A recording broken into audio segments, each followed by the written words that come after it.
சூப்பர்ரா முடிஞ்சா. வாடா பார்த்த சார், எப்படி இருக்க? அக்காவுக்கு மேரேஜ்டா, ஃப்ளெக்ஸில் ஃபோட்டோ கொடுக்கணும், ஒரு அழகா ஃபோட்டோ எடுத்தறியா? சரியான இதுக்கு வந்திருக்க, உனக்கு ஃபோட்டோ நான் எடுத்துறேன், கவலையே படாம. அந்த கண்ணாடி கொடு மாப்பிள, நீ போடு, உனக்கு தான் பக்காவா இருக்கும், போடு. நான் கவலைப்படாம நமக்கு நான் ஃபோட்டோ எடுத்துறேன், என்னங்கிற? நல்லா பண்ணி கொடுடா. போய் உட்காரு போ மாப்பிள. அப்படியே ஒரே நிமிஷம் அப்படியே. இந்த ஷோல்டர்லாம் இறக்கு, அப்படியே மண்டை நேரம் முடி என்ன முடியுது, அப்படியே ஸ்ட்ரைட்டாக இரு, சரியா? ஓகே மாப்பிள. என்னடா டேய்,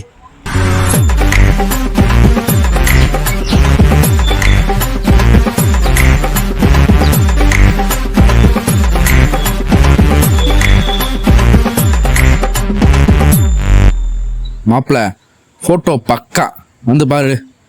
டேய் முடிஞ்சிட, என்ன படுத்துக்கிட்டே இருந்தது, எப்படி எந்திரி. டேய் பாடுறா, டேய் இங்கே பாடுறா. டேய் நல்லா திருப்தியா